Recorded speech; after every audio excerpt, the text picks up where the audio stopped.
அஸ்மத்குருப்யோ நமः. வேதமுடன் ஆழ்வார்கள் அருளிச் செயலும் சீரியன் நல்வாக்குடன் இனிய அமுதிசையும் பற்பல கற்பித்து நம்மை உய்விக்கும் தொண்டாற்றிடும் நம் ஸ்ரீ ஆசான் ஸ்ரீ ஸ்ரீநிதி வாழ்க பல்லாண்டு. வேதாந்த லக்ஷ்மண முனீந்திர குபாத்தபோதம் தத்பாதயுக்ம சரசீருஹ பிருங்கராஜம் த்ரய்யந்தயுக்மகிருதபூரி பரிஷ்ரமம் தம் ஸ்ரீரங்க லக்ஷ்மண முனீம் சரணம் பிரபத்யே. ராமாஜதயா பாத்திரம் ஞான வைராக்கியபூஷணம் ஸ்ரீமத்வேங்கடநாதார்யம் வந்தே வேதாந்ததேசிகம். லக்ஷ்மீநாதசமாரம்பாம் நாதயாமன மத்தியமாம் அஸ்மதாச்சாரியபர்யந்தாம் வந்தே குருபரம்பராம். யோ நித்யமच्युतपदाम्बुजयुग्म रुक्म व्यामोतस्ततितराणि तृणाय मेने अस्मद्गुरोर्भगवतोऽस्य दैकसिन्धोः रामानुजस्य चरणौ शरणं प्रपद्ये. श्रीमान् वेङ्कटनाथार्य कवितार्किककेसरी वेदान्ताचार्यवर्यो मे सन्निधत्तां सदा हृदि. ज्ञानानन्दमयं देवं निर्मलस्फटिकाकृतिम् आधारं सर्वविद्यानां हयग्रीवमुपास्महे. नीलातुङ्गस्तनीतटी सुप्तमुद्बोध्य कृष्णं पारात्यं संश्रुतिशतशिरसिद्धम् अध्यापयन्ति. तोचिष्टायां सजिनिगलितं या बलात्कृत्य भुङ्क्ते गोदा तस्यै नम इदमिदं भूय एवास्तु भूयः. अन्नवियल पुதுவை ஆண்டாளரங்கற்கு பன்மத்திருப்பாவை பல்பதியம் இன்னிசையால் பாடி கொடுத்தாள் நற்பா மாலை பூமாலை சூடிக் கொடுத்தாளை சொல்லு சூடிக் கொடுத்த சுடற்கொடியே தொல்பாவை பாடு இரளவல்ல பல்வளையாய் நாடினி வேங்கடவர்க்கு என்னை இது என்னை மாத்தம் நாம் கடವಾ ವಣ್ಣಮೇ ನಲ್ಹೋಂ. ಶ್ರೀಪತಿಯಾದ ಪರಮಾತ್ಮ ಅವರ ಸರ್ವೇಶ್ವರನ ಅನುಗ್ರಹದಿಂದ ನಾವು ನಿನ್ನೆವರೆಗೂ 13 ಪಾಶುರಗಳನ್ನು ಅರ್ಥವನ್ನೆಲ್ಲ ನೋಡಿದ್ದೀವಿ. ನಿನ್ನೆ ಪಾಶುರವಾದ ಪುಳ್ಳಿನ್ವಾಯ್ ಕಿಂಡಾನೆ, ಅದರಲ್ಲಿ ಆಂಡಾಳ್ ಕೋದರಿ ಕಣ್ಣಿನಾಯ್, ಸುಂದರ ಕಣ್ಣುಳ್ಳವಳು, ತನ್ನ ಕಣ್ಣುಗಳನ್ನೇ ನೋಡಿ ಅವಳ ಅಂದವನ್ನು ಸ್ವಾದಿಸುತ್ತಿರುವ ಹುಡುಗಿಯನ್ನು ಎಬ್ಬಿಸಿದಳು. ಈ ಹುಡುಗಿಗೆ ಕೃಷ್ಣನ ಬಗ್ಗೆ ಸಂಪೂರ್ಣ ಜ್ಞಾನವಿದ್ದು ತನ್ನನ್ನು ಕೃಷ್ಣನೇ ಹುಡುಗಿ ಬಂಧುವನ್ನುವ ನಂಬಿದ್ದಳು. ಕೃಷ್ಣ ಅರವಿಂದ ಲೋಚನ ಅಂತ ಕರಿತೀವಲ್ಲ, ಅದೇ ಥರ ನನ್ನ ಕಣ್ಣು ಇದೆಯಲ್ಲ, ಅದರಿಂದ ಕೃಷ್ಣ ನಾನು ಒಂದೇ ಥರದ್ದು ಅವನೇ ಬಂದು ನನ್ನ ಎಬ್ಬಿಸ್ಲಿ ಅಂತೇಳಿ ಈ ಗೋಪಿ ವೆಯ್ಟ್ ಮಾಡ್ತಾಯಿದ್ಲು. ಕೊನೆಯಲ್ಲಿ ಎಬ್ಬಿಸಿ ಬಂದಾಯಿತು ನಮ್ಮ ಜೊತೆಗೆ. ಇವತ್ತಿನ ಪಾಶುರ 14ದು ಒಂದು ಅದ್ಭುತ ಪಾಶುರ ಇದು.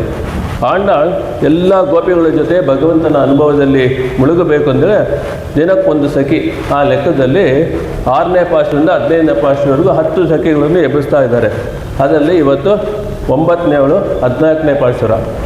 ಹಿಂದಿನ ಪಾಶುರದಲ್ಲಿ ಈ ಗೋಪಿ ದಿನದ ಸ್ಪೆಷಲ್ಲು ಎಲ್ಲರೂ ನಾನು ಬಂದು ಎಬ್ಬಿಸ್ತೀನಿ ಮೊದಲೇ ಅಂತ ಹೇಳ್ಬಿಟ್ಟು ಕೊನೆಗೆ ಅವಳು ಎದ್ಲಿಲ್ವಂತೆ. ಎಲ್ಲರೂ ನಾನೇ ಬರ್ತೀನಿ ಅಂತ ಅವಳು ಕೊನೆಗೆ ಏನಕ್ಕೆ ಬರಲಿಲ್ಲ ಅಂದರೆ ಭಗವದ್ ಅನುಭವದಲ್ಲಿ ಮರೆತು ಮಲಗಿದ್ಲಂತೆ ಅವಳು. ಜ್ಞಾನ ಭಕ್ತಿ ವೈರಾಗ್ಯ ಈ ಗುಣಗಳನ್ನು ಪರಿಪೂರ್ಣ ಹೊಂದಿರೋಳು ಈ ಗೋಪಿ, ಪರಮ ಭಾಗವತೆ ಅವಳನ್ನು ನಂಗಾಯ್ 3 ಸಂಬೋಧನೆ ಮಾಡ್ತಾಳೆ. ನಂಗಾಯ್ ಗುಣಪೂರ್ತಿ ಉಳ್ಳವಳು, ನಾಣಾದಾಯ್ ಭಗವಂತನಿಗೆ ದಾಸರಾಗಿರೋದ್ರಲ್ಲಿ ನಾಚಿಕೆ ಇಲ್ಲ, ಬರೀ ನಾಚಿಕೆ ಇಲ್ಲ, ದಾಸಳಾಗಿರೋದ್ರಿಂದ ನಾಚಿಕೆ ಇಲ್ಲ. ನಾವುಡಯ ಅಂದರೆ ವಾಕ್ಚಾತುರ್ಯ ಉಳ್ಳವಳು ಅಂತ ಮಧುರವಾಗಿ ಮಾತಾಡೋಳು. ಈ ಥರ 3 ಸಂಬೋಧನೆ ಮಾಡಿ ಅವಳ ಗುಣಗಳನ್ನು ಹೇಳಿ ಆಂಡಾಳ್ ಇವಳನ್ನು ಎಬ್ಸಕ್ಕೆ ತಯಾರು ಮಾಡ್ತಾ ಇದ್ದಾಳೆ. உங்கள் புழைக்கடை தோட்டத்து வாவியுள் செங்கனே வாய்நகழ்ந்த அம்பல்வாய் கூம்பின காண் செங்கல் படி கூரை வெண்பல் தவத்தவர் தங்கள் திருக்கோயில் செங்கிடுவான் போதந்தார் எங்களை முன்னமெழுப்புவான் வாய் பேசும் நங்காய் எழுந்திராய் நாணாதாய் நா உடையாய் சங்கொடு சக்கரமேந்துந்த டக்கையன் பங்கைய கண்ணானே பாடேலோரெம்பாவாய். ಉಂಗಳ್ ಪುழைಕಡೆ, ಉಂಗಳ್ ಅಂದರೆ ನಿಮ್ಮ, ಪುழைಕಡೆ ಅಂದರೆ ಹಿತ್ತಲು. ಇದು ಒಳಗೆ ಮಲಗಿರೋ ಗೋಪಿಯ ಮನೆ ಬಗ್ಗೆ ವಿವರಿಸ್ತಾಳೆ ಆಂಡಾಳ್. ನಿನ್ನ ಮನೆಯ ಹಿತ್ತಲು, ತೋಟತ್ತು ವಾವಿಯುಳ್, ತೋಟ ಅಂದರೆ ತೋಟದಲ್ಲಿ, ವಾವಿಯುಳ್ ಅಂದರೆ ಒಂದು ತಟಾಕ ಇಲ್ಲ ಒಂದು ಪಾಂಡು ಇಲ್ಲ ಒಂದು ಟ್ಯಾಂಕು ಇಲ್ಲ ಒಂದು ಬಾವಿ. ಹಳೆ ಕಾಲದ ನೀವು ಇದೆಲ್ಲ ಹೋದರೆ ಹಳ್ಳಿಗಳೆಲ್ಲ ಬಾವಿ ಇರುತ್ತೆ, ಆದರೆ ಓಪನ್ನಾಗಿ ಕಾಣಿಸ್ತಾ ಇರುತ್ತೆ, ಅದರಲ್ಲೇನು ಕಟ್ಟಿರೋದಿಲ್ಲ. ಅಂಥ ಬಾವಿ ಮೇಲವರೆಗೂ ನೀರಿರುತ್ತೆ, ಅಂಥ ಬಾವಿ ಅದು. ಅವ್ರ ಮನೆ ಹಿಂದ್ಗಡೆ ಆ ಥರ ಎಲ್ಲ ಬಾವಿ ಇತ್ತಂತೆ, ಒಂದು ಕೊಳದ ಥರ, ಒಂದು ಪುಷ್ಕರಣಿ, ಏನು ಬೇಕಾದ್ರೆ ಅಂದ್ಕೊಳ್ಳಿ. ಅಂಥ ಒಂದು ಮನೆ ಹಿಂದೆ ಇರುವ ತೋಟದಲ್ಲಿ ಒಂದು ಬಾವಿ ಇತ್ತು. ಆ ಬಾವಿ ಅಂದರೆ ತಟಾಕ ಇಲ್ಲ ಕೊಳ ಅಂತ ತಿಳ್ಕೊಳ್ಳಿ. ಆ ಕೊಳದಲ್ಲಿ ಶೆಂಗಣ್ಣೀರು ವಾಯ್ನಗಳಿಂದ ಆಂಬಲ್ವಾಯ್ ಕೂಂಬಿನ ಕಾಣ್, ಇಲ್ಲಿ ಆಂಡಾಳು 2 ವಿಷಯವನ್ನು ನೋಡ್ತಾ ಇದ್ದಾಳೆ. ಮೊದಲನೇದೇನೆಂದ್ರು, ಇನ್ನೇನು ಸೂರ್ಯೋದಯ ಆಗ್ತಾ ಇದೆ, ಈಗ ನಾವು ಬ್ರಾಹ್ಮಿ ಮುಹೂರ್ತದಲ್ಲಿದ್ದೀವಿ, ಸೂರ್ಯೋದಯ ಆಗ್ತಾ ಇದೆ, ಚಂದ್ರ ಅಸ್ತಮಿಸುವ ವೇಳೆ ಇದು, ಹಂಗಂದರೆ ರಾತ್ರಿ ಮುಗಿತಾ ಇದೆ. ರಾತ್ರಿಯಲ್ಲಿ ಅರಳಿರುವಂಥ ಪುಷ್ಪ ಸ್ವಲ್ಪನೇ ಅದು ಮುಚ್ಕೊಂಡು ಬರ್ತಾ ಇದೆ. ಬೆಳಗಿನ ಜಾವ ಅರಳೋ ಪುಷ್ಪ ಬಂದು ಸ್ವಲ್ಪ ತೆಗಿತಾ ಇದೆ. ಇದು ಸಿನೇರಿಯೋ. ಬೆಳಗಾಯಿತು ಅನ್ನೋದಕ್ಕೆ ಅವಳು ಹೇಳಿದಂತೆ, ಬೆಳಗಾಯಿತು ಅನ್ನೋದಕ್ಕೆ ಬೇರೆ ಏನೋ ಲಕ್ಷಣ ಹೇಳ್ಬೇಕು ನೀನು ಅಂತ ಅಣ್ಣ ಹತ್ರ ಹೇಳ್ದಂತೆ. ಬಂದು ಮನೆ ಹಿಂದೆ ಇದ್ದಿಲ್ಲ, ಹಿತ್ತಲು ಬಂದು ನೋಡು, ನೀ ಆಚೆ ಎಲ್ಲ ಬರೋದೇ ಬೇಡ, ಪಕ್ಷಿ ನೋಡೋದು ಬೇಡ, ಏನು ಬೇಡ, ಬಂದು ನೋಡು, ನಿಮ್ಮನೆ ಹಿಂದೆನೇ ಇದೆ, ಎಲ್ಲೂ ಹೋಗೋದು ಬೇಡ ಅಂತ ಹೇಳಿದೆ. ಅದರಲ್ಲಿ ಶೆಂಗೈ ನೀರು ಪುಷ್ಪ ಅರಳಿದೆ, ಆಂಬಲ್ ಪುಷ್ಪ ಅಂತೇಳಿ 2 ಪುಷ್ಪಗಳಿದೆ. ಅವೆರಡು ಪುಷ್ಪಗಳನ್ನು ಹೇಳ್ತಾರೆ. ಉಂಗಳ್ ಪುഴക്കಡೆ ತೋಟತ್ತು ವಾವಿಯುಳ್ ಶೆಂಗೈ ನೀರು ವಾಯ್ನಗಂಧ ಆಂಬಲ್ ವಾಯ್ ಕೂಮಿನ ಕಾಣ್ ಸೆಂಗಲ್ ಪೊಡಿಕೂರೈ ವೆಣ್ಪಲ್ ತವತ್ತವರ್. ಅವಳು ಹೇಳಿದಂತೆ, ನಾನು ಆಚೆ ಬಂದರೆ ಏನಾಗುತ್ತೆ ಗೊತ್ತಾ, ಇದು ಧನುರ್ಮಾಸ, ಬೆಳಗಿನ ಜಾವ ನೀನು 4 ಗಂಟೆ ನಮ್ಮನ್ನು ಕರೀತಾ ಇದ್ದರೆ ಗಡಗಡ ಅಂತ ನಾನು ಇದರ ಚಳಿಯೊಳಗೆ ತುಂಬ ನಡ್ಗೋಗ್ಬಿಡ್ತೀನಿ, ಖಂಡಿತ ನಾನು ಬರಲ್ಲ. ಅದರಿಂದ ನೀವು ಬೇರೆ ಏನಾದ್ರು ಲಕ್ಷಣ ಹೇಳು ಬೆಳಗ್ಗೆ ಆಯಿತು ಅನ್ನೋದಕ್ಕೆ ಅಂತ ಹೇಳಿದ್ಲಂತೆ ಅವಳು. ಅದರಿಂದ ಏನು ಮಾಡೋದು, ವೆಣ್ಪಲ್ ತವತ್ತವರ್. ತವತ್ತವರ್ ಅಂದರೆ ಯಾರು? ತಪಸ್ಸುಗಳನ್ನು ಮಾಡಿರೋ ಮುನಿಗಳು ಅಂತ ಹೇಳ್ತಾರೆ. ಅವ್ರು ಏನು ಮಾಡ್ತಾ ಇದ್ದಾರೆ, ಅವರು ದೇವಸ್ಥಾನಕ್ಕೆ ಹೋಗ್ತಾ ಇದ್ದಾರೆ. ಬೆಳಗ್ಗೆ ಎದ್ಮೇಲೆ ಆ ಮುನಿಗಳು ಯಾವ ಅನುಷ್ಠಾನ ಮಾಡಬೇಕೋ ಅವೆಲ್ಲ ಮಾಡಿಬಿಟ್ಟು ಎಲ್ಲ ಹೋಗ್ತಾ ಇದ್ದಾರೆ ಅಂತ. ಏನೇನಿದ್ದಾರೆ, ಕಾವಿ ಬಣ್ಣದ ಪಂಚೆನ ಉಟ್ಕೊಂಡಿದ್ದಾರೆ, ಅವರ ಹಲ್ಲುಗಳೆಲ್ಲ ಬೆಳ್ಳಗಿದೆ, ಹಾಗೆ ಹೊಳಿತಾ ಇದೆಯಂತೆ. ಇವರೆಲ್ಲರೂ ದೇವಸ್ಥಾನಕ್ಕೆ ಹೋಗಿ ದೇವರ ಕೈಂಕರ್ಯ ಮಾಡೋದಕ್ಕೋಸ್ಕರ ಹೋಗ್ತಾ ಇದ್ದಾರೆ. ಅವರು ಏನು ಹೇಳ್ತಾರೆ ಇಲ್ಲಿ, ವೈದಿಕರಲ್ಲಿ ಹೇಗೆ ಹೇಳಿದ್ಯೋ ಆ ಥರ ಅವರೆಲ್ಲ ಫಾಲೋ ಮಾಡ್ತಾಯಿದ್ರು ಗೈಡ್ಲೈನ್ಸ್ ಅಂತ. ವೈದಿಕರ ಹತ್ರ ಏನು ಹೇಳಿದೆ, ಒಂದು ಸನ್ಯಾಸ ಧರ್ಮದಲ್ಲಿ ಏನು ಪಾಲಿಸಬೇಕು ಅಂತ ಹೇಳಿದೆ ಅಂದರೆ, ಒಬ್ಬ ಸನ್ಯಾಸಿಗೆ 3 ವಿಷಯಗಳು ಬೆಳ್ಳಗಿರ್ಬೇಕಂತೆ. 3 ವಿಷಯಗಳು ಸನ್ಯಾಸಿಗೆ ಬೆಳ್ಳಗಿರ್ಬೇಕು ಅಂತೇಳಿ ಸನ್ಯಾಸ ಧರ್ಮ ಹೇಳುತ್ತೆ. ಮೊದಲನೇದು ಅವ್ರ ಹಲ್ಲುಗಳು, 2ನೇದು ಅವರ ಯಜ್ಞೋಪವೀತ ಅಂದರೆ ಜನಿವಾರ, 3ನೇದು ತಮ್ಮ ಕೈಯಲ್ಲಿಟ್ಟಿರುವ ತ್ರಿದಂಡ. ಈಗ ನಾವೆಲ್ಲ ನೋಡಿರ್ಬೋದು, ನಮ್ಮ ಸ್ವಾಮಿಗಳೆಲ್ಲ ಕೈಯಲ್ಲಿ ಒಂದು ದಂಡ ಇಟ್ಕೊಂಡಿರ್ತಾರೆ. ಆ ದಂಡ 2 ಥರ ಇದೆ. ಒಂದು ನಮ್ಮಲ್ಲಿರೋ ಶ್ರೀ ವೈಷ್ಣವರೆಲ್ಲ 3 ದಂಡ ಇರ್ತದೆ ಅದರಲ್ಲಿ. ಅದೇ ನಮ್ಮ ಇವರು ಅದ್ವೈತ ಮಾಡಲ್ಲ, ಒಂದೇ ಒಂದು ದಂಡ ಇರುತ್ತೆ, ನೀವು ಅಬ್ಸರ್ವ್ ಮಾಡ್ಬೋದು. ಆ ದಂಡದ ಮೇಲೆ ಕೊನೆಯಲ್ಲಿ ಒಂದು ಸಣ್ಣ ಒಂದು ಬಟ್ಟೆ ಇರುತ್ತೆ, ಅದಕ್ಕೆ ದಂಡಕ್ಕೆ ಧ್ವಜ ಅಂತ ಹೇಳ್ತೀವಿ. ಆ ಧ್ವಜ ಬಿಳಿ ಬಣ್ಣದಲ್ಲಿರುತ್ತೆ, ಅದು ಬಟ್ಟೆ ಇದೆಯಲ್ಲ ಆ ಧ್ವಜನೂ ಬೆಳ್ಳಗಿರಬೇಕು. 3 ಥಿಂಗ್ಸು. ಮೊದಲನೇದಾಗಿ ಅವ್ರ ಹಲ್ಲು ಬೆಳ್ಳಗಿರಬೇಕು, 2ನೇದಾಗಿ ಅವ್ರ ಜನಿವಾರ ಬೆಳ್ಳಗಿರಬೇಕು, 3ನೇದಾಗಿ ಅವ್ರ ತ್ರಿದಂಡ ಆಡ್ಕೊಳ್ಳೋ ಧ್ವಜನೂ ಬೆಳ್ಳಗಿರಬೇಕು. ಅವೆಲ್ಲ ಅದೇ ಥರ ಫಾಲೋ ಮಾಡ್ತಾರೆ ಇಲ್ಲಿರೋರೆಲ್ಲ ಅಂತೇಳಿ ಅವರ ದೊಡ್ಡ ಮಹಾನ್ಗಳು ಇಲ್ಲಿ ಬಂದಿದ್ದಾರೆ ಅಂತೇಳಿ ಆಂಡಾಳು ಇಲ್ಲಿ ಹೇಳ್ತಾಳಂತೆ. ತಂಗಳ್ ತಿರುಕೋವಿಲ್, ದೇವಸ್ಥಾನಕ್ಕೆ ಹೋಗಿ ದೇವರ ಕೈಂಕರ್ಯ ಮಾಡಲು ಅವರೆಲ್ಲ ಹೊರಟಿದ್ದಾರೆ ಅಂತ ಹೇಳಿದಂತೆ. ಶಂಗಿಡುವಾನ್ ಪೋತಂದಾರ್, ದೇವಸ್ಥಾನಕ್ಕೆ ಹೋಗಿ ಕೆಲಸಗಳು ಮಾಡೋಕ್ಕೆ ಹೋಗ್ತಾರೆ, ಕೈಂಕರ್ಯ. ಶಂಖವನ್ನು ಕೈಯಲ್ಲಿ ತೊಗೊಂಡು ಒಬ್ಬರು ಊದ್ತಾ ಇದ್ದಾರೆ, ಅದ್ರ ಧ್ವನಿ ನಿಂಗೆ ಕೇಳಿಸ್ತಾ ಇಲ್ವಾ? ಎಂಗಳೇ ಮುನ್ನಂ, ನಿನ್ನೆ ನಾನು ಹೇಳ್ತಾ ಆಂಡಾಳು ಆ ಗೋಪಿ ಹತ್ರ, ನಿನ್ನೆ ಸಾಯಂಕಾಲ ನಾವೆಲ್ಲ ಭೇಟಿ ಆದ್ವಲ್ಲ, ಅವಾಗ ನೀ ಏನು ಹೇಳಿದೆ ಹೇಳು? ಸಾಯಂಕಾಲ ನಾವು ಮಾತಾಡ್ತಿದ್ದಾಗ ಎಂಗಳೇ ಮುನ್ನಂ ಎಳುಪುವಾನ್, ನೆನ್ನೆ ರಾತ್ರಿ ಏನು ಹೇಳಿದೆ? ನಾಳೆ ಬೆಳಗ್ಗೆ ನಾನು ಬಂದು ನಿಮ್ಮನೆ ಮುಂದೆ ಬಂದು ನಿಮ್ಮನ್ನೆಲ್ಲ ಎಬ್ಬಿಸ್ತೀನಿ ಅಂತ ಹೇಳಿದೆ, ನೀನೇ ಅಲ್ವಾ ಅಂತ ಕೇಳಿದ್ರಂತೆ. ಎಂಗಳೇ ಮುನ್ನಂ ಎಳುಪುವಾನ್ ಹೇಳ್ದಲೆ ವಾಯ್ಪೇಸಂ, ಚೆನ್ನಾಗಿ ಮಾತಾಡ್ತೀಯ ಕಣೆ ನೀನು ಕೊಟ್ಟ ಭಾಷೆಯನ್ನು ತಪ್ಪಿಸ್ಕೊಳ್ಳಬಾರ್ದು ಅಂತ ಗೊತ್ತಿಲ್ವ ನಿನಗೆ? ಅದು ಮಾತು ಕೊಡೋದು ತುಂಬ ಸುಲಭ, ಆದರೆ ಅದನ್ನು ಪರಿಪಾಲಿಸೋದು ಭಾಳ ಕಷ್ಟ ಅಮ್ಮ. ಆದರೆ ನಮ್ಮ ಜೀವನದಲ್ಲಿ ಕೊಟ್ಟ ಮಾತನ್ನು ಜನರಲ್ಲಾಗಿ ನಾವು ಎಂದೂ ಪಾಲಿಸಬೇಕು, ಅದು ಭಾಳ ಮುಖ್ಯವಾಗಿದ್ದಕ್ಕೆ ನಮ್ಮ ರಾಮಾಯಣದಲ್ಲಿ ಒಂದು ಉದಾಹರಣೆ ನೋಡೋಣ. ರಾಮಾಯಣದಲ್ಲಿ ರಾಮನ ತಂದೆ ದಶರಥ ಅವರು ನಮ್ಮೆಲ್ಲರಿಗೂ ಗೊತ್ತು, ಕೈಗೆ ವರ ಕೊಟ್ಟರು. ವರ ಕೊಡುವಾಗ ಆ ಟೈಮ್ ಕರೆಕ್ಟಾಗಿ ಬಂತು, ರಾಮನಿಗೆ ಪಟ್ಟಾಭಿಷೇಕ ಮಾಡಬೇಕು ಅನ್ನೋ ಟೈಮ್ ಹಿಂದಿನ ದಿವಸ ಅವ್ರು ಹೇಳಿದ್ರು, ಕೈ ಈ ಥರ ನನಗೆ ನೀವು ಕೊಟ್ಟಿದ್ದು ವರ ನೆಪ್ಸ್ಕೊಂಡಿಲ್ಲ, ನೆಪ್ಕ ಇದ್ದಿಲ್ಲ, ಅದನ್ನ ಇವತ್ತು ನಾನು ಕೇಳ್ತಾ ಇದ್ದೀನಿ, ನೀವು ಪಾಲಿಸಬೇಕು ಅಂತ ಹೇಳಿದಂತೆ. ಏನು ಅಂತ, ಅದು ರಾಮನ 14 ವರ್ಷ ವನವಾಸಕ್ಕೆ ಕಳಿಸ್ಬೇಕು. ಆದರೆ ಇವಾಗ ಒಂದು ಪ್ರಾಬ್ಲಮ್ ಇಲ್ಲಿ, ವನವಾಸಕ್ಕೆ ಕಳಿಸ್ಬೇಕು ಓಕೆ, ಆದರೆ ಇವಾಗ ದಶರಥ ಈಗಿನೇ ಫಿಕ್ಸ್ ಅಂತೆ. ಡೈಲಮ ಏನಾಗ್ಬಿಟ್ಟಿದೆ, ಇದರ ಪ್ರಕಾರ, ಧರ್ಮದ ಪ್ರಕಾರ ಯಾರು ದೊಡ್ಡ ಮಗನೋ, ಹಿರಿಯ ಮಗ, ಚೊಚ್ಚಲ ಮಗ, ಎಲ್ಡೆಸ್ಟ್ ಸನ್, ಅವನಿಗೆ ರಾಜ್ಯಭಾರ ಕೊಡಬೇಕು ಅಂತ ಧರ್ಮಗಳು ಹೇಳ್ತಾ ಇದೆ. ಆದರೆ ಇಲ್ಲಿ ಬಂದು ವರ ಕೊಟ್ಟಿರೋದನ್ನು ಕಾಪಾಡಬೇಕಲ್ಲ, ಇವಾಗ ವರ ಕೊಟ್ಟಿದ್ದನ್ನು ಕಾಪಾಡೋದ ಇಲ್ಲ ಧರ್ಮ ಮಾಡೋದ ಅಂತ ತೊಂದರೆ ಬಂದು ಅವ್ರು ಸೇರ್ಕೊಂಡ್ಬಿಟ್ಟು, ಆ ಟೈಮಲ್ಲಿ ನಾನು ಕೊಟ್ಟಿದ್ದ ವರ ಇಂಪಾರ್ಟೆಂಟು, ನಾವು ಏನು ಮಾಡ್ತೀವೋ ಅದನ್ನು ಆಡಬೇಕು ಅಂತ ಮಾಡಿ ತೋರಿಸ್ಬೇಕು ಅನ್ನೋದಕ್ಕೆ ಇದು ಒಳ್ಳೆ ಎಕ್ಸಾಂಪಲು. ನಮ್ಮ ನಿನ್ನೆ ನೋಡಿದ್ವಿ, ಒಬ್ಬರು ಸದ್ಧರ್ಮ ಬಿಟ್ಬಿಟ್ಟು ದೇವರದಲ್ಲೇ ಇದು ಎಲ್ಲ ದೇವ್ರ ಕೈಂಕರ್ಲಿದ್ರು ಓಕೆ ಅಂತ ಹೇಳಿದ್ರು ಅಂತ ಒನ್ ಆಫ್ ದಿ ಗೋಪೀಸ್ ಫಾದರ್. ಇಲ್ಲಿ ನಮ್ಮ ದಶರಥನೇ ಅವನು ಕೊಟ್ಟ ವರವನ್ನು ಕಾಪಾಡೋಕ್ಕೋಸ್ಕರ ಧರ್ಮದ ಪ್ರಕಾರ ಏನು ಹೇಳಿದ್ರೆ ದೊಡ್ಡ ಮಗನ್ನೇ ಮಾಡಬೇಕು ಅನ್ನೋದನ್ನು ಅವ್ನು ಬಿಟ್ಬಿಟ್ಟು ಯಾವ ಲೆವೆಲ್ಗೆ ಹೋದರೆ ಅವನ ಪ್ರಾಣನನ್ನೇ ತ್ಯಾಗ ಮಾಡ್ದ ಅಂಥೇಳಿ ಇಲ್ಲಿ ಶಾಸ್ತ್ರಗಳಲ್ಲಿ ಹೇಳ್ತಾ ಇದ್ದಾರೆ. ದಶರಥ ಅವನ ಜೀವನವನ್ನೇ ತ್ಯಾಗ ಮಾಡಿದ್ರು ಅಂತ ಹೇಳ್ತಾರೆ. ಈ ಪಾಸುರದಲ್ಲಿ ಧರ್ಮಶಾಸ್ತ್ರಗಳ ಪ್ರಕಾರ ನಾವು ಏನನ್ನು ಹೇಳ್ತೀವೋ ಅದನ್ನು ಖಂಡಿತ ಮಾಡಿ ತೋರಿಸಬೇಕು. ಅದನ್ನು ಹೇಳಿದ್ದಾಳೆ ಆಂಡಾಲ್, ನಮಗೆ ತೋರಿಸಿದ್ದಾಳೆ. ನಮ್ಮ ಆಂಗ್ಲ ಭಾಷೆಯಲ್ಲಿ ತುಂಬ ಯಾವಾಗವಾಗ ಹೇಳ್ತಾನೆ, do what you say what you do. ನೀವು ಏನು ಹೇಳ್ತೀವೋ ಅದನ್ನು ಮಾಡೋದನ್ನು ಹೇಳು ಅಂತ. ಅದನ್ನು ನಾವು ಮಾಡಬೇಕು. ಅದನ್ನು ನಮ್ಮ ಫಿಲಾಸಫಿಲಿ ಕರಣತ್ರಯ ಸ್ವರೂಪ ಅಂತ ಹೇಳ್ತೀವಿ. ಕರಣತ್ರಯ ಸ್ವರೂಪ ಅಂತ ಹೇಳ್ತೀವಿ. ಅದ್ರ ಬಗ್ಗೆ ಈ ಪಾಸುರದಲ್ಲಿ ನಾವು ಇವತ್ತಿನ ಲರ್ನಿಂಗ್ಸ್ ನೋಡ್ತಾ ಇದ್ವಿ. ನಾವು ಕೊನೆಯಲ್ಲಿ ನೋಡೋಣ ಅದ್ರ ಬಗ್ಗೆ. ಆ ಥರ ಯಾರು ಕರ್ಣತ್ರಯ ಸ್ವರೂಪನ ಪಾಲಿಸ್ತಾರೋ ಅವರ ಹತ್ರ ಪರಮಾತ್ಮ ಅವನೇ ಬಂದು ನೆಲೆಸ್ತಾನೆ ಅನ್ನೋದು ಶಾಸ್ತ್ರಗಳು ಹೇಳುತ್ತೆ. ಅವಳು ಸಂಬೋಧನೆ ಮಾಡುವಾಗ ನಂಗಾಯ್ ಅಂತ ಹೇಳ್ತಾಳೆ. ನಂಗಾಯ್ ಅಂತಲೂ ಹೊರಗಡೆ ಇರೋ ಗೋಪಿ ಇವಾಗ ಏನಾಯಿತು, ಯಾರಿಗಾರು ಒಂದು ತಪ್ಪು ಅಂತ ಹೇಳಿದ್ರೆ ಏನಾಗುತ್ತೆ, ಅವ್ರ ಕೋಪ ಬಂದ್ಬಿಡುತ್ತೆ. ನಮ್ಮ ಆಂಡಾಳು ಭಾಳ ಕ್ಲೆವರು, ಕಮ್ಯುನಿಕೇಷನ್ ಎಕ್ಸ್ಪರ್ಟನ್ನು ನಾವು ನೋಡಿದ್ದೀವಿ. ಇವಳು ಹೇಳಿದ್ರೆ ಇವಾಗ ನಂಗಾಯ್ ಅಂತ ಹೇಳ್ಬಿಟ್ಟು ನಿನ್ನೆ ಹೇಳಿಬಿಟ್ಟು ಮಾತು ಕೊಟ್ಬಿಟ್ಟು ನೀನು ಬರಲೇ ಇಲ್ವಳ ಎಂಥವಳೆ ನೀನು ಅಂತ ಹೇಳಿದರೆ ಆಮೇಲೆ ಅವಳಿಗೆ ಬೇಜಾರಾಗುತ್ತೆ. ಎರಡನೇ ಸರಿ ಅವಳು ನಮ್ಮ ಜೊತೆ ಬರೋದಿಲ್ಲ. ಆಂಡಾಳ್ದು ಏನು ಉದ್ದೇಶ, ಎಲ್ಲರನ್ನೂ ಕರ್ಕೊಂಡು ಹೋಗಬೇಕು ವ್ರತಕ್ಕೆ ಅಂತ. ಅದರಿಂದ ಯೋಚನೆ ಮಾಡಿದಂತೆ ಇವಳಿಗೆ ನಾನು ಏನಾದ್ರು ನೀನು ಮಾಡಿದ ತಪ್ಪು ಅಂತ ಹೇಳಿಬಿಟ್ರೆ ಅವಳು ಬೇಜಾರಾಗುತ್ತೆ. ಅದಕ್ಕೋಸ್ಕರ ನಾನು ಅವಳಿಗೆ ಹೇಳೋದಿಲ್ಲ. ಅವ್ರಿಗೆ ಕೇಳಿಬಿಟ್ಲು ನಂಗಾಯ್ ಅಂದ. ನಂಗಾಯ್ ಅಂದರೆ ಏನು ಅಂದರೆ ನೀನು ಒಂದು ಚೂರು ನೋ ಡಿಫೆಕ್ಟ್ಸ್, ದೋಷವಿಲ್ಲದವಳು ನೀನು ಅಂತ ಹೇಳ್ತಾಳಂತೆ. ನೀನು ಒಂದು ಒಳ್ಳೆ ಹೆಣ್ಣು, ನೀನು ದೋಷವೇ ಇಲ್ಲದವಣ್ಣು ಅಂತ ಹೇಳಿಬಿಟ್ಟು ಹೇಳಿದ ತಕ್ಷಣ ಅವಳು ಸಂತೋಷ ಆಗ್ಬಿಡುತ್ತೆ. ಅವಳು ನೆನ್ನೆ ಮಾಡಿದ ತಪ್ಪು ಹೇಳಿದರೆ ಬರ್ತಾ ಇರಲಿಲ್ಲ ನೋಡಿ, how to do positively things ಅಂತ. ನೆಗೆಟಿವ್ ಆಗಿ ನೀನು ಹೇಳಿದ್ದು ನೀನು ಬರಲಿಲ್ಲ ಅಂದರೆ ಅವಳು ಇನ್ನೂ ಮುಳ್ಕೊಂಡಿರೋಳು. ಇವ್ರು ಹಂಗೆ ಹೇಳಿಲ್ಲ ಆಂಡಾಳು. ಈ ಥರ ನೋಡಮ್ಮ ನೀನು ಬಂದುಬಿಟ್ಟು ತುಂಬ ಒಳ್ಳೆಯವಳು, ನಿಮ್ಮ ಮನೆ ಮಧ್ಯೆ ನಾವು ಬಂದಿದ್ದೀವಿ ಅಂತ ಫಸ್ಟು ಅವಳಿಗೆ ಸಂಬೋಧನೆ ಮಾಡಿದ್ದು ನಂಗಾಯ್ ಅಂತ. ಎಳುಂದಿರಾಯ್ ನಾಣಾದಾಯ್ ನಾವುಡಯಾಯ್. ಸ್ವಲ್ಪ ಆದರೂ ನಾಚಿಕೆ ಇಲ್ವೇ ಅಂತ ಇಲ್ಲಿ ಬರುತ್ತೆ. ನಾಣಾದಾಯ್ ಅಂದ್ರೆ ಅವಲೇ ನೋಡಿದೆ, ನಾಚಿಕೆ ಏನು, ಭಗವಂತನಲ್ಲಿ ಅವಳಿರೋ ಅನುಭವದ ಬಗ್ಗೆ ಯಾರು ಏನು ಹೇಳಿದ್ರು ನನಗೆ ಐ ಡೋಂಟ್ ಕೇರ್ ಅನ್ನೋದ್ರಿಂದ ಅದರಿಂದ ಅವಳಿಗೆ ನಾಚಿಕೆನೇ ಇರಲಿಲ್ಲ ಅಂತ ಆ ಥರ ತೊಗೋಬೇಕು. ನೆನ್ನೆ ಹೇಳಿದ್ದು ಇವತ್ತು ಮಾಡಲಿಲ್ಲ ಅಂಥ ನಾಚಿಕೆ ಅಲ್ಲ ಇದು. ಭಗವಂತನಲ್ಲಿ ನಾನು ಫುಲ್ಲಾಗಿ ತಲ್ಲೀನ ಆಗಿದ್ದೀನಿ.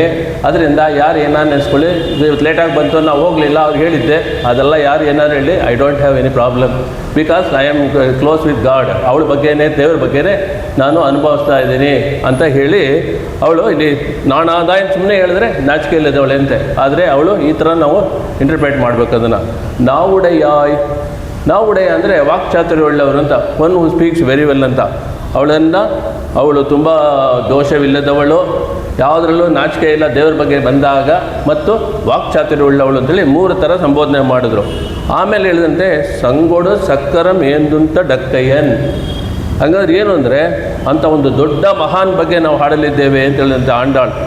ಎಂಥ ಮಹಾನ್ ಅವನು, ಯಾರು ಅಂತೇಳಿ ಒಳಗಡೆ ಇರೋ ಗೋಪಿ ಕೇಳಿದಂತೆ. ಸಂಗೊಡು ಸಕ್ಕರಂ ಏಂದುಂತ ತಡಕ್ಕಯ್ಯನ್. ಈ ಭಗವಂತನಿಗೆ ಏನು ಗೊತ್ತಾ, ಶಂಖಚಕ್ರವೇ ಅವನ ಲಕ್ಷಣ ಅಂತ ಹೇಳಿದಂತೆ. ಸುಜಾತ ರೇಖಾತ್ಮಕ ಶಂಖಚಕ್ರಂ ತಾಮ್ರಧರಂ ತಸ್ಯ ಕರಾರವಿಂದಂ ಎಂದು ಯಾದವ್ಯಾಭ್ಯದಲ್ಲಿ ಸ್ವಾಮಿ ದೇಶಿಕನಾಡಿದ್ದಾರೆ. ಭಗವಂತನಿಗೆ ಶಂಖಚಕ್ರ ರೇಖೆಗಳು ಇರುತ್ತಂತೆ. ಧ್ರುವನಿಗೆ ಇತ್ತಂತೆ, ಋತುವಿಗೆ ಇತ್ತಂತೆ. ಭಗವಂತನಿಗೆ ಶಂಖಚಕ್ರ ಇರುತ್ತೋ ಅದು ಬೇರೆ ಎಲ್ಲಿ ಗೊತ್ತಾಗತ್ತೆ ಅಂತ ಯೋಚನೆ ಮಾಡಿದಂತೆ. ಶ್ರೀರಂಗಮಲ್ಲಿ ರಂಗನಾಥ ದೇವರು ನೋಡೋಣ. ಅಲ್ಲಿ ಶ್ರೀರಂಗಂ ರಂಗನಾಥ ದೇವ್ರನ್ನ ಹೋಗಿ ನೋಡಿದರೆ ಈಗ ಅನಿಸುತ್ತೆ ಅವ್ರಿಗಿರೋದು 2 ಭುಜಗಳು, 2 ಕೈ, 2 ತೋಳುಗಳು, 4 ಕೈ ಇಲ್ಲ ಅವರು. ಎರಡನೇದಾಗಿ ಅವರು ಶಯನ ಕೋಲದಲ್ಲಿರ್ತಾರೆ, ಮಲ್ಕೊಂಡಿರ್ತಾರ. ಅವ್ರಿಗೆ ಎಲ್ಲಿದೆ?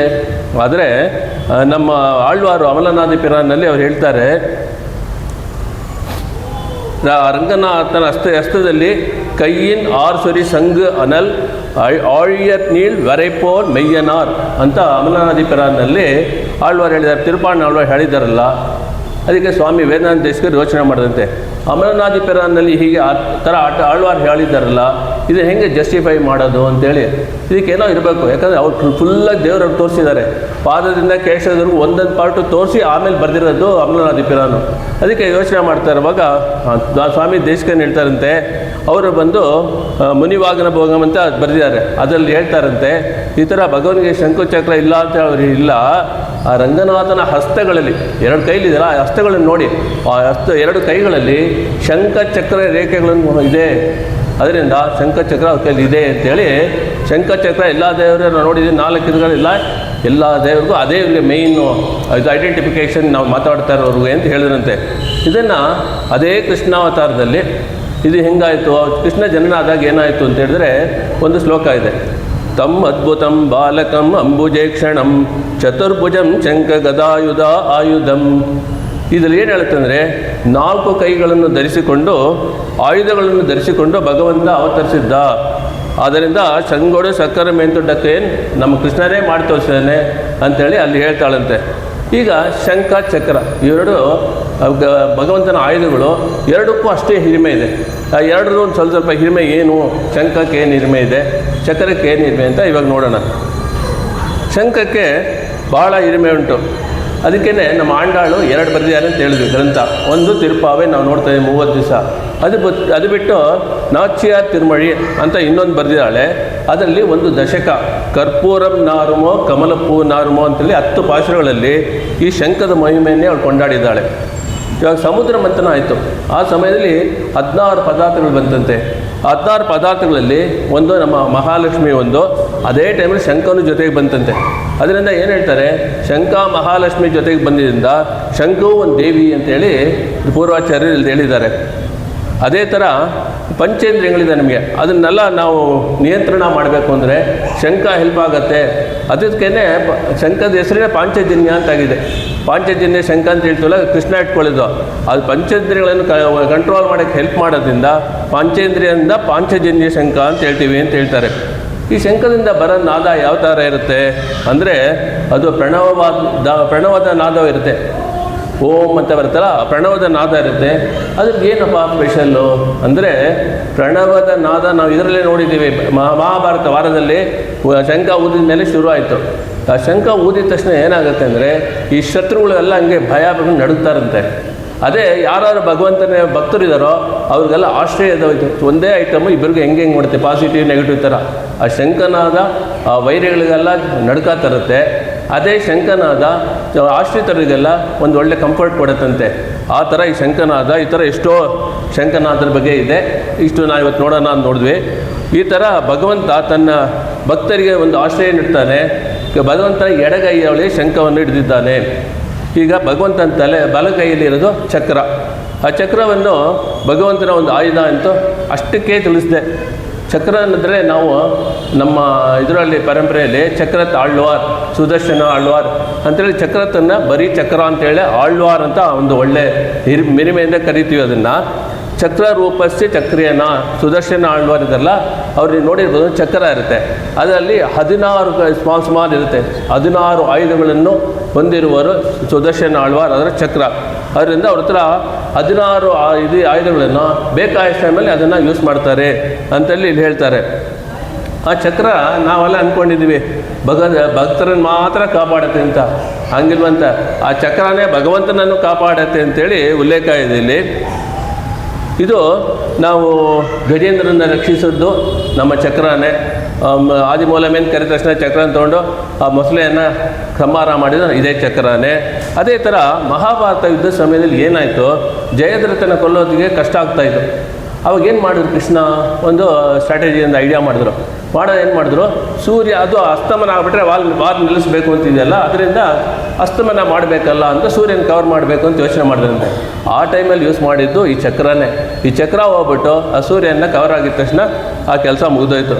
ಅದೇ ಥರ ನಮಗೆ ಚಕ್ರವನ್ನು ನರಸಿಂಹ ಅವತಾರದ ಚಕ್ರ ಯೂಸ್ ಮಾಡಿದ್ರ ಇಲ್ವಲ್ಲ. ನರಸಿಂಹ ಅವತಾರದಲ್ಲಿ ದೇವರು ಒಂದು ಆಯುಧನೂ ಯೂಸ್ ಮಾಡಬಾರ್ದು ಅಂತ ಪ್ರಾಮಿಸ್ ಮಾಡಿ ಆಲ್ರೆಡಿ ವರ ತೊಗೊಂಡ್ಬಿಟ್ಟಿದ್ದ ಹಿರಣ್ಯ. ಅದರಿಂದ ಏನು ಮಾಡಿದ್ರು, ಅವ್ರ ಕೈಯಲ್ಲಿ ಇದ್ದಿತ್ತಲ್ಲ ನಗಗಳು, ಉಗುರುಗಳು, ಅದರಿಂದಲೇ ಸೀಳಿ ಕಿತ್ತಾದರು ನಮ್ಮ ಹಿರಣ್ಯಕಶ್ಯಪನ. ಏನು ಹೇಳ್ತಾರೆ ಅಂದರೆ, ಯಾವುದೇ ಆಯುಧ ಇರಲಿ, ಇದರಲ್ಲಿ ನಿಮ್ಮ ಕಣ್ಣಿಗೆ ಕಾಣಿಸ್ತಾ ಇರೋದು ಉಗುರು, ಆದರೆ ಅದ್ರ ಹಿಂದೆ ಚಕ್ರನೇ. ಚಕ್ರ ಯಾವ ಸಿಚುವೇಶನ್ಗೆ ಯಾವ ಥರ ಬೇಕೋ ಅದನ್ನು ಧರಿಸ್ಕೊಂಡು ಸಂಹಾರ ಮಾಡ್ತಾರೆ ಈ ವೈರಿಗಳನ್ನ ಅಂತ ಹೇಳೋದಕ್ಕೆ ಇದೊಂದು ಎಕ್ಸಾಂಪಲ್ ಆಗುತ್ತೆ. ಅದೇ ಥರ ನಮ್ಮ ಕೃಷ್ಣಾವತಾರದಲ್ಲಿ ಚಕ್ರವನ್ನು ಉಪಯೋಗಿಸ್ಕೊಂಡೆ ಶಿಶುಪಾಲನ ಸಂಹಾರವನ್ನು ಮಾಡಿದ್ರಂತೆ ನಮ್ಮ ಪರಮಾತ್ಮ. ಸಂಹಾರ ಮಾಡುವ ವೇಳೆಯಲ್ಲೆಲ್ಲ ಬೇರೆ ಬೇರೆ ರೂಪಗಳಲ್ಲಿ ಈ ಚಕ್ರವೇ ಒಂದು ಆಯುಧವಾಗಿ ಬಂದು ಭಗವಂತನಿಗೆ ಸಹಾಯ ಆಗುತ್ತೆ ಅಂತ ಇಲ್ಲಿ ಹೇಳ್ತಾರೆ. ಪಂಗಯ ಕಣ್ಣಾನೈ, ಪಂಗಯ ಕಣ್ಣ ಅಂದರೆ ಭಗವಂತನ ಕಣ್ಣುಗಳು ನೋಡಿದ್ರೆ ಹೆಂಗಿದೆ ಅಂತ ಹೇಳಿದ್ರೆ ಆಗ ತಾನೇ ಹರಳುತ್ತಿರುವ ತಾಮರೆ ಪುಷ್ಪ ಅದ್ರ ಥರ ಕಣ್ಣುಗಳಿದೆ. ಪಂಕಜ ಲೋಚನ, ಅರವಿಂದ ಲೋಚನ, ರಾಜೀವಾಕ್ಷನ್, ಅರವಿಂದಾಕ್ಷನ್ ಅಂತ ಭಗವಂತನಿಗೆ ಎಷ್ಟೋ ನಾಮಗಳಿದೆ. ಅರವಿಂದ ದಳಪತ್ರ ನಯನ ಮತ್ತು ಕೂಡ ಹೇಳ್ತಾರೆ. ತಾಮರೆಗೆ ಮಾತ್ರ ತಾಮರೆ ದಳಗಳಿಂತ ನೇತ್ರ ಅಂತೇಳಿ ತುಂಬ ಕೊಂಡಾಡ್ತಾರೆ ಭಗವಂತನ ಕಣ್ಣುಗಳ ಬಗ್ಗೆ. ಇನ್ಫ್ಯಾಕ್ಟ್ ನಾವು ಒಂದು 2-3 ದಿವಸ ಕೆಳಗಡೆ ನೋಡಿದೆ, ಯಾವುದೇ ತಗೊಳ್ಳಿ ಅವತಾರ ಇರಲಿ ದೇವರು ಪೆರುಮಾಳು, ಅವರಿಗೆ ಒಂದೇ ಒಂದು ವಿಷಯ ಮಾತ್ರ ಚೇಂಜ್ ಆಗಲ್ಲ, ಅದು ಅವರ ಕಣ್ಣುಗಳು. ಅದರಿಂದ ಆ ಕಣ್ಣು ಯಾವ ಅವತಾರದಲ್ಲಿ ಹೋದರೂ ಅವರು ತಾಮರೆ ಥರ ಕಣ್ಣು, ತಾಮರೆ ಕಣ್ಣನ್ನು ಆತನ್ನೇ ಹೇಳೋದು. ಇದರಲ್ಲಿ ಪಂಗಯ ಕಣ್ಣಾನೆ ಅಂತ ಕೊಂಡಾಡ್ತಾ ಇದ್ದಾಳೆ. ಈಗ ನಿನ್ನೆ ನಾವು ಮುಗಿಯುವಾಗ ನಾಳೆ ಒಂದು ತುಂಬ ಇಂಟ್ರೆಸ್ಟಿಂಗ್ ಇದೆ. ಒಂದು ಗೋಪಿಯನ್ನು ಎಬ್ಬಿಸ್ತಾಳೆ, ನಾಳೆ ಬರ್ತೀನಿ ಅಂತ ಬರಲಿಲ್ಲ. ಎರಡನೇ ತುಂಬ ಇಂಪಾರ್ಟೆಂಟ್ ಇದಲ್ಲಿದೆ. ಅದು ಏನು ಅಂದರೆ ರಾಮಾನುಜಾಚಾರ್ಯಗೂ ಈ ಪಾಶ್ಚರ್ಯಕ್ಕೂ ಒಂದು ಕನೆಕ್ಷನ್ ಇದೆ ಅಂತ ಹೇಳಿದ್ವಿ. ಅದೇನು ಅಂತ ಈಗ ನೋಡೋಣ. ರಾಮಾನುಜರು ಶ್ರೀಪೆರುಂಬುದೂರ್ ಅನ್ನೋ ಸ್ಥಳದಲ್ಲಿ ಹುಟ್ಟಿ ಬೆಳೆದು ಅಲ್ಲೇ ವಾಸಿಸ್ತಾ ಇದ್ದರು. ಅವರು ಸಣ್ಣ ವಯಸ್ಸಿನಲ್ಲಿ ಅವ್ರನ್ನೊಂದು ಪಾಠಶಾಲೆಗೆ ಸೇರಿಸಬೇಕಾಯಿತು. ಅವಾಗ ಏನು ಮಾಡಿದ್ರು, ಭಾನುಶೆಟ್ಟಿ ಛತ್ರದ ಪಕ್ಕದಲ್ಲಿ ತಿರುಪುಟ್ಕುಳಿ ಅಂತ ಒಂದು ಊರಿದೆ. ಅದು ಒಂದು ದಿವ್ಯ ದೇಶ ಇದೆ.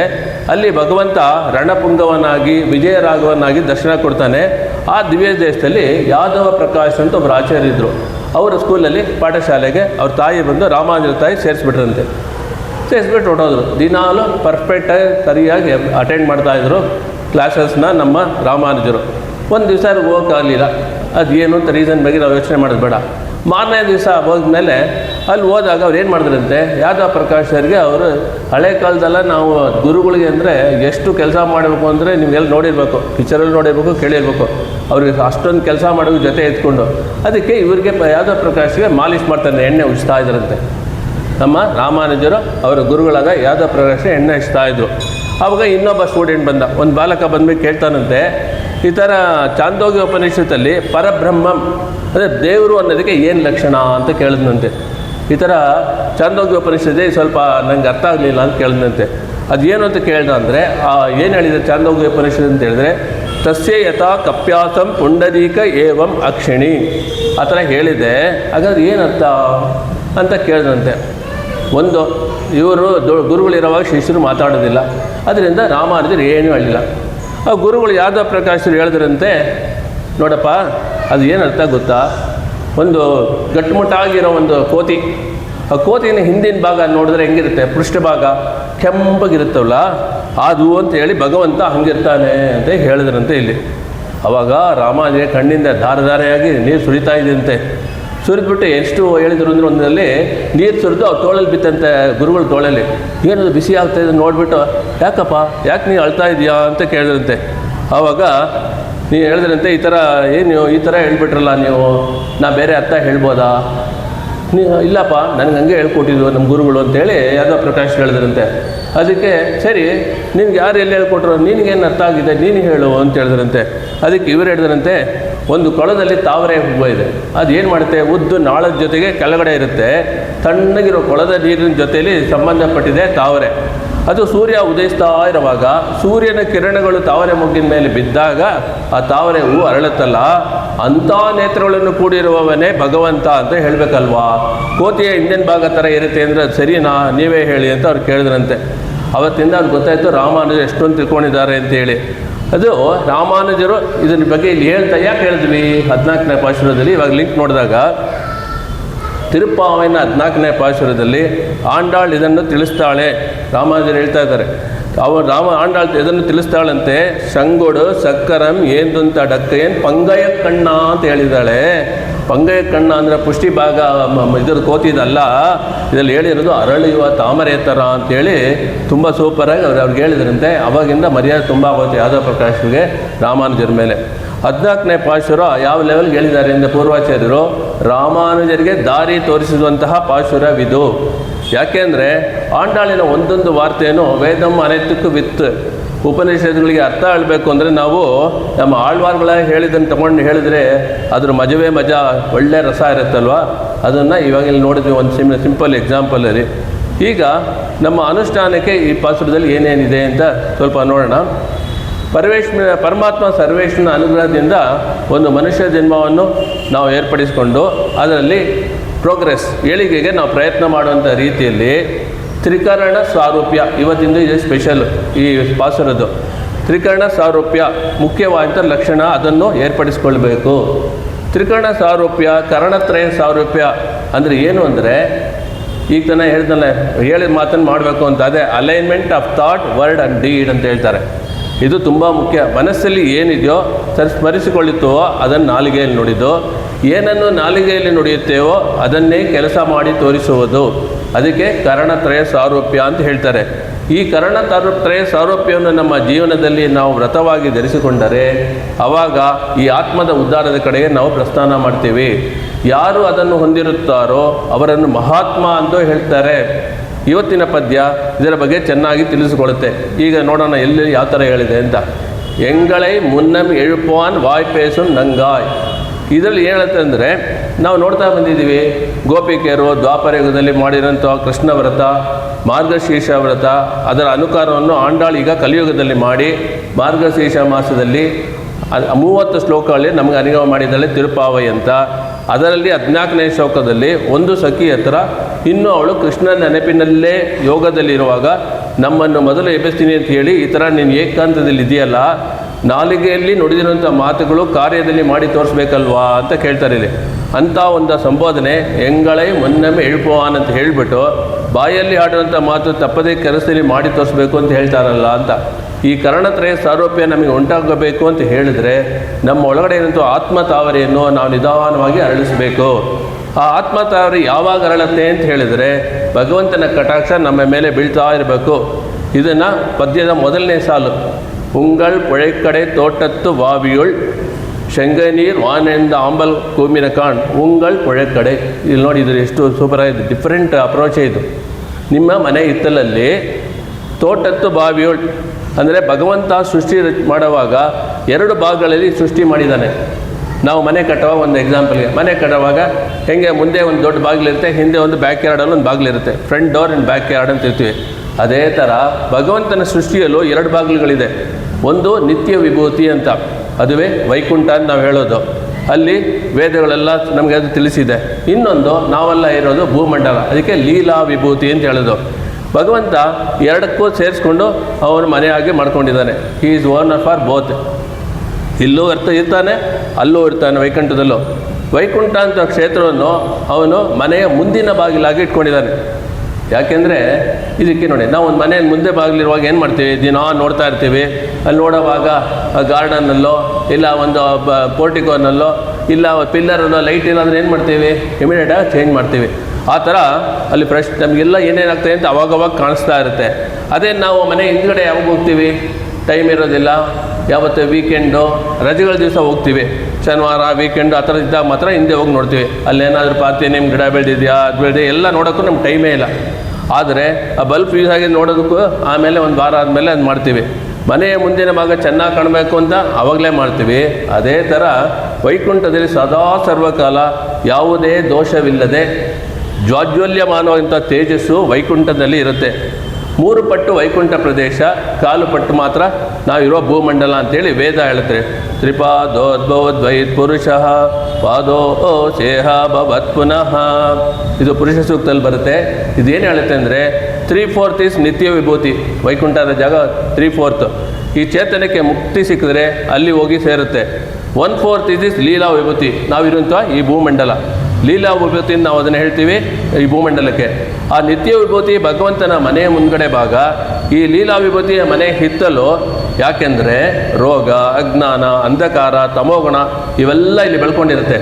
ಎಷ್ಟೋ ಜನರಲ್ಲಿ ಇದೆಲ್ಲ ಯಾವಾಗ ಹೋಗುತ್ತೆ ಅಂತ ಹೇಳಿದರೆ, ಒಂದು ಮನೆ ಹಿತ್ತಲ ಕಡೆ ಒಬ್ಬ ಯಜಮಾನ ದೃಷ್ಟಿ ಬಿದ್ದಾಗ ಹೆಂಗಾಗತ್ತೋ, ಅದು ಕ್ಲೀನ್ ಆಗುತ್ತೋ, ಅದೇ ಥರ ಭಗವಂತನ ಕಟಾಕ್ಷ ನಮ್ಮ ಮೇಲೆ ಬಿದ್ದರೆ ಆವಾಗ ನಮ್ಮಲ್ಲಿರುವಂಥ ರೋಗ, ರುಜಿನ, ಪ್ರತೀಕ, ಪಾರ್ಥೇನಿಯಂ ಥರ ಎಲ್ಲ ಅಜ್ಞಾನ ಹೋಗಿಬಿಡುತ್ತೆ.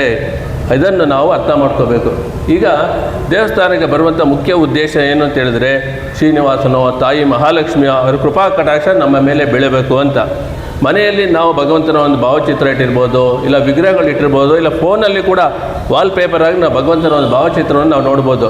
ಯಾಕೆ ಇಟ್ಕೊಳ್ತೀವಿ ಅಂತ ಹೇಳಿದರೆ, ಭಗವಂತನ ಕಟಾಕ್ಷ ಅವನ ಕಣ್ಣಿನಿಂದ ನಮಗೆ ಕರುಣೆ ಬೇಕು. ಸದಾ ಸರ್ವಕಾಲ ಅವನ ಕರುಣೆ ನಮಗೆ ಇರಬೇಕು ಅಂತ ಹೇಳಿ ನಾವು ಹತ್ರ ಫೋಟೋ ಇಲ್ಲ ವಿಗ್ರಹನ ಪೂಜೆ ಮಾಡ್ತೀವಿ. ವಿಗ್ರಹ ಪೂಜೆ ಮಾಡಿ ಸರಿ ಇಲ್ಲ ಅನ್ನೋರೆಲ್ಲ ಹೇಳ್ಕೊಂಡು ಹೋಗಲಿ, ಅವರು ನಾಸ್ತಿಕರು. ನಿನ್ನೆ ನೋಡಿದ್ವಿ ನಾಸ್ತಿಕರ ಡೆಫಿನೇಷನು. ನಮಗೆ ಅವ್ರು ಬೇಡ, ನಮಗೆ ಭಗವಂತ ಯಾವಾಗಲೂ ನಮಗೆ ಹೆಲ್ಪ್ ಮಾಡ್ತಾನೆ, ಅವನ ಕರುಣೆ ನಮ್ಮಲ್ಲಿ ಇರಬೇಕು ಅಂತ ಹೇಳಿ ಭಗವಂತನ ಕಣ್ಣಿದೆಯಲ್ಲ ಸೂರ್ಯನ ಪ್ರಾಯದಲ್ಲಿ ನಮ್ಮ ಮೇಲೆ ಬಿದ್ದು ಒಂದು ತೇಜಸ್ಸನ್ನು ಉಂಟು ಮಾಡುತ್ತೆ. ಇದು ತುಂಬ ಮುಖ್ಯ. ಹೆಂಗೆ ಒಂದು ತಾವರೆ ಸೂರ್ಯೋದಯ ಆಗಿದ ತಕ್ಷಣ ಹಂಗೆ ಅರಳುತ್ತೋ, ಅದೇ ಥರ ಭಗವಂತನ ಕಣ್ಣಿನಿಂದ ಬರುವಂಥ ಒಂದು ಕೃಪಾ ಕಟಾಕ್ಷ, ಒಂದು ಸೂರ್ಯ ಒಂದು ಚಂದ್ರ ಕೃಪಾ ಕಟಾಕ್ಷ ನಮ್ಮ ಮೇಲೆ ಬಿದ್ದು ನಮ್ಮಲ್ಲಿರುವಂಥ ಪಾಪಗಳನ್ನೆಲ್ಲ ಹೋಗಿಸಿ ನಮ್ಮ ಆತ್ಮ ತಾವರೆ ಅರಳಬೇಕು ಅಂತ ಹೇಳ್ತಾರೆ. ಈ ಶರೀರವೇ ಒಂದು ಬಾವಿ, ದಹರ ಕುಹರ. ಈ ಶರೀರ ಅನ್ನುವಂಥ ಬಾವಿಯಲ್ಲಿ ಹೃದಯ ಅಂತ ಹೇಳುವ ಪುಂಡರೀಕಾಕ್ಷ ನಡುವೆ ಆತ್ಮ ತಾವರೆ, ಬಾವಿಯ ಒಳಗಡೆ ಇರುವಂಥ ತಾವರೆ ಹೇಗಿರುತ್ತೋ ಆ ಥರ ನಮ್ಮೊಳಗಡೆ ಇದೆ, ಅದು ಅರಳಬೇಕು. ಅದಕ್ಕೆ ಏನು ಮಾಡಬೇಕು ಅಂತ ಹೇಳಿದ್ರೆ, ಒಂದು ಬಾವಿಯಲ್ಲಿ ಪುಷ್ಪ ಅರಳಬೇಕು ಅಂತ ಹೇಳಿದ್ರೆ ಅದಕ್ಕೆ ಅಗಲ ಆಗಬೇಕು, ಸೂರ್ಯೋದಯ ಆಗಬೇಕು, ಸೂರ್ಯನ ಕಿರಣ ಬಾವಿಯ ಒಳಗಡೆ ಬಿಡಬೇಕು. ಅದೇ ಥರ ಅರಳಬೇಕು ಅಂದರೆ ನಮಗೆ ದೇವರ ಕಟಾಕ್ಷ ಇರಬೇಕು. ಆಂಬಲ್ ವಾಯ್ ಇದು ಒಂದು ಪಾಸಿಟಿವ್, ಒಂದು ಓಪನ್ ಮಾಡುತ್ತೆ. ವಿ ಹ್ಯಾವ್ ಟು ನಮ್ಮ ಇದನ್ನು ಚಿತ್ತವನ್ನು ಪ್ರಕಾಶಪಡಿಸಬೇಕು. ಇನ್ನೊಂದು ಇದರಲ್ಲಿ ಬಂದು ಕೆನ್ನೈದಲಿ ಹೂವು ಮುಚ್ಕೊಳ್ತಾ ಇದೆ ಅಂತ ಹೇಳ್ತಾ ಇದ್ದಾರೆ. ಒಂದು ರಾತ್ರಿ ಹೊತ್ತು ಅರಳೋದು ಮುಚ್ಕೊಳ್ತಾ ಇದೆ, ಬೆಳಗ್ಗೆ ಹೊರದ್ದು ಅರಳ್ತಾ ಇದೆ. ಈ ಕೆನ್ನೈದಲಿ ಹೂವು ಮುಚ್ಕೊಳ್ತಾ ಇದ್ದಾರೆ ಅಂದರೆ ಅದರಲ್ಲಿ ಏನಿದೆ ನಮಗೆ ಅಂದರೆ ಎರಡು ಗುಣಗಳಿದೆ. ನಮ್ಮಲ್ಲಿ ಒಳ್ಳೆಯ ಗುಣಗಳು, ಪುಷ್ಪಗಳಲ್ಲಿ ಎರಡು ಪುಷ್ಪಗಳು. ಒಂದು ಒಳ್ಳೆಯ ಗುಣಗಳು ಜ್ಞಾನ, ಅನುಷ್ಠಾನ, ಸೌಶೀಲ್ಯ, ಸೌಲಭ್ಯ, 4 ಜನಕ್ಕೆ ಉಪಕಾರ ಮಾಡೋದು, ವಿನಯ, ಇವೆಲ್ಲ ನಮ್ಮ ಒಳಗಡೆ ಇರುವಂಥ ಒಳ್ಳೆಯ ಗುಣಗಳು. ನಮಗೆ ಬೇಡದೇ ಇರೋ ಗುಣಗಳು ಯಾವುದೇ ಅಂದರೆ ಸ್ವಾತಂತ್ರ್ಯ, I am great, I am independent, not dependent on anybody including god ಅಂತ ತಿಳ್ಕೊಳ್ಳೋದು ಸ್ವಾತಂತ್ರ್ಯ. ಅದನ್ನೇ ಕಾಳ್ತಾರೆ ಅಹಂಕಾರ ಅಂತ ಹೇಳ್ತೀವಿ. ಅದು ಬಿಟ್ಟರು ಮಮಕಾರ. ಆಮೇಲೆ ಅರಿಷಡ್ ವರ್ಡ್ಗಳು ಅಂತ ಹೇಳ್ತೀವಿ. ನಮ್ಮ ಯಾವಾಗ ಹೇಳುವಾಗ ಕಾಮ, ಕ್ರೋಧ, ಲೋಭ, ಮೋಹ, ಮದ, ಮಾತ್ಸರ್ಯ, ಈ 6 ಇವೆಲ್ಲ ನಮ್ಮೊಳಗಡೆ ಇರುವ ದುರ್ಗುಣಗಳು. ಎರಡೂ ಒಳಗಡೆ ಇರುತ್ತೆ. ಈ ಶರೀರವು ಧರ್ಮಕ್ಷೇತ್ರವೂ ಆಗುತ್ತೆ, ಕುರುಕ್ಷೇತ್ರವೂ ಆಗುತ್ತೆ ಅಂತ ಹೇಳಿ ಒಳ್ಳೆಯ ಗುಣಗಳನ್ನು ಅಭಿವೃದ್ಧಿ ಮಾಡಿಕೊಂಡ್ರೆ ಅದು ಧರ್ಮಕ್ಷೇತ್ರ ಆಗುತ್ತೆ. ಇಲ್ದಿದ್ರೆ ಅವಾಗ ಪಾಂಡವರು ಇದ್ದಂಗೆ ಇರ್ತಾರೆ. ವಿದ್ಯಾ ದದಾತಿ ವಿನಯಂ ಅಂತ ಹೇಳ್ತಾರೆ. Knowledge should not make us arrogant, knowledge should bring out humility in us. ಅದೇ ವಿದ್ಯಾ ದದಾತಿ ವಿನಯಂ ಅಂತ. I know very little, I have lot of things yet to learn. ಅದನ್ನು we try to develop this attitude. ನಮ್ಮಲ್ಲಿ ಸ್ವಲ್ಪ ಮಟ್ಟಿಗೆ ಜ್ಞಾನ ಬಂದುಬಿಟ್ರೆ ಸಾಕು, ಅಹಂಕಾರ ಬಂದುಬಿಡುತ್ತೆ, ನನಗೆಲ್ಲ ಗೊತ್ತು ಅನ್ನೋಂಥದ್ದು. ಆಮೇಲೆ ಮನಸ್ಸು ಚಂಚಲವಾಗಿ ಹೋಗಿ ಇದನ್ನು ನಾವು ಬೆಳೆಸಿಕೊಳ್ಳಬಾರದು ಅಂತ ಹೇಳುವ ಜಾಗೃತೆ ನಮಗಿರಬೇಕು. ಅದು ಕನ್ನೈದಲೆ ಪುಷ್ಪ ಥರ ಭಗವಂತನ ಕೃಪಾ ಕಟಾಕ್ಷ ನಮ್ಮ ಮೇಲೆ ಆಗಿದ ತಕ್ಷಣ ನಮ್ಮಲ್ಲಿರುವಂಥ ಒಳ್ಳೆಯ ಗುಣಗಳು ತಾವರೆ ಥರ ಅರಳಿ, ನಮ್ಮಲ್ಲಿರೋ ದುರ್ಗುಣಗಳೆಲ್ಲ ಕನ್ನೈದಲಿ ಥರ ಮುಚ್ಕೊಂಡುತ್ತೆ. ಆ ಥರ ಬೆಳಗ್ಗೆ ಸೂರ್ಯೋದಯ ಆದರೆ ತಾವರೆ ಅರಳುತ್ತೆ, ಒಂದು ಪುಷ್ಪ ಅರಳಬೇಕು, ಒಂದು ಪುಷ್ಪ ಮುಚ್ಕೊಳ್ಬೇಕು. ಅದೇ ಥರ ಒಂದೊಂದು ಕ್ಷಣವು ನಾವು ಒಳ್ಳೆಯ ಗುಣಗಳನ್ನು ಬೆಳೆಸುವಂತಹ ಪ್ರಯತ್ನ ಮಾಡುವಂಥ ಪ್ರಸಂಗದಲ್ಲಿ ಒಂದೊಂದು ಗುಣವು ದುರ್ಗುಣವು ನಾವು ಮುಚ್ಕೊಂಡು ಹೋಗ್ತಾ ಇರುತ್ತೆ ಅಂತ ಭಗವಂತನ ಹತ್ರ ನಾವು ಪ್ರಾರ್ಥನೆ ಮಾಡ್ಕೋಬೇಕು. ಸದಾ ಸರ್ವಕಾಲ ನಮ್ಮ ನಾಲಿಗೆಯಲ್ಲಿ ಈ ಥರ ದೇವರನ್ನೇ ಮಾಡ್ತಾ ಇರಬೇಕು. ಅಷ್ಟೊತ್ತಿಗೆ ಹೇಳುವಾಗ ಭಗವಂತನೇ ನಾನು ಕಾರ್ಪಣ್ಯದಿಂದ ಬಂದಿದ್ದೇನೆ, ಕೃಪಣನಾಗಿ ಬಂದಿದ್ದೇನೆ, ನನಗೇನು ಗೊತ್ತಿಲ್ಲ, ನನ್ನ ಹತ್ರ ಏನೂ ಇಲ್ಲ, ನಿನ್ನ ಬಿಟ್ಟರೆ ನಂಗೆ ಯಾರು nobody else to take care. ಆ ಭಾವದಲ್ಲಿ ಹೋಗಬೇಕು. ಏನನ್ನೂ ನಂಗೆ ಗೊತ್ತಿಲ್ಲ, ಏನೂ ಪಾಠ ಮಾಡಿಲ್ಲ, ಏನೂ ಅಭ್ಯಾಸ ಮಾಡಿಲ್ಲ, ಏನು ದೇವ್ರದ ಬಗ್ಗೆ ಮಾಡಿಲ್ಲ, ನಿನ್ನ ಪಾದಾರವಿಂದ ಬಿಟ್ಟರೆ ನನಗೆ ಬೇರೆ ಏನೂ ಗತಿ ಇಲ್ಲ ಅಂತ ಶರಣಾಗತಿ ಮಾಡಿದ್ರೆ, ಆಗ ಥ್ರೂ ಆಚಾರ್ಯ ಎಲ್ಲ ಮಾಡಿದ್ರೆ ಅದು ನಮಗೆ ದೇವರು ನಮಗೇನು ಬೇಕೋ ಕಟಾಕ್ಷ ಕೊಡ್ತಾರೆ. ಇದು ಮುಖ್ಯವಾದ ತತ್ವ. ಉಂಗಳ್ ಪುഴಕ್ಕಡೆ ತೋಟತ್ತು ವಾವಿಯೊಳ್ ಶೆಂಗೈ ನೀರು ವಾಯ್ನೆಹಿಂದು ಆಂಬಲ್ವಾಯ್ ಕೂಂಬಿನ ಕಾಣ್. ಈ ಥರ ಒಳ್ಳೆಯ ಗುಣಗಳನ್ನು ನಮ್ಮನ್ನು ಬೆಳೆಸ್ಕೊಂಡು ಸೌಶೀಲ್ಯ ಗುಣ, ಸೌಲಭ್ಯ ಗುಣ, 4 ಜನರಿಗೆ ಉಪಕಾರ ಮಾಡುವಂಥ ಗುಣ, ನಮ್ಮಲ್ಲಿಂದ ಜ್ಞಾನವನ್ನು ಅಭಿಮಾನಿಕೊಳ್ಳುವ ಪ್ರಯತ್ನ ಸದಾ ಸರ್ವಕಾಲ. Every day we will have to develop ourselves. ನಮ್ಮಲ್ಲಿ ಎಷ್ಟು ಬದಲಾವಣೆವಾಗಿದೆ ಅಂತೇಳಿ ನಾವೇ ಗಮನಿಸ್ಕೋಬೇಕು. ಒಂದೇ ಥರ ಇದ್ಬಿಟ್ರೆ ಜೀವನ ಸ್ಥಗಿತವಾಗಿಬಿಡುತ್ತೆ. ಇದಕ್ಕೇನಪ್ಪ ಅಂದರೆ ಒಂದು ನೀರು, ಜಲಾಶಯ ಒಂದೇ ಕಡೆ ನಿಂತರೆ ಏನಾಗುತ್ತೆ, ಅಲ್ಲಿ ಸೊಳ್ಳೆಗಳು ಬರುತ್ತೆ. ಅದ್ರ ಬದಲು ನೀರು ಹರಿತಾ ಇರಬೇಕು. ಸಮಯ ಯಾರಿಗೂ ಕಾಯೋದಿಲ್ಲ. ಕ್ಷಣ ಕ್ಷಣಕ್ಕೂ ಸಮಯ ಹೋಗ್ತಾನೆ ಇರುತ್ತೆ. It goes on ticking. Time and tide waits for none ಅಂತ ಹೇಳ್ತಾರಲ್ಲ, ಆ ಥರ. ಈ ಥರ ಆ ಸಮಯದ ಜೊತೆಲಿ ನಾವು ಸಾಗುತ್ತಾ ಇರಬೇಕು. ನಮ್ಮ ಸುತ್ತಲೂ ಪರಿವರ್ತನೆ ಉಂಟಾಗ್ತಾನೆ ಇರುತ್ತೆ. ಆ ಪರಿವರ್ತನೆ ನಡುವಲ್ಲಿ ನಾವು ಪರಿವರ್ತನೆಯನ್ನು ಏರ್ಪಡಿಸಿಕೊಳ್ಳದೆ ಹೋದರೆ ವಿ ಬಿಕಮ್ ಆಬ್ಸೊಲ್ಯೂಟ್. ಅದಕ್ಕೆ ನಮ್ಮ ಮ್ಯಾನೇಜ್ಮೆಂಟಲ್ಲಿ ಒಂದು ಹೇಳ್ತಾರೆ, whenever change occurs you accept change. Those who accept will move forward and those who don't will become victims of change ಅಂತೇಳಿ. ಅದರಿಂದ ಯಾವಾಗ ಬದಲಾವಣೆ ಆದ್ರೂ ಬೇಡ ಅಂತೇಳಿ ಎಲ್ಲವೂ ಬರೋದು ನಮ್ಮ ಒಳ್ಳೇದಕ್ಕೆ.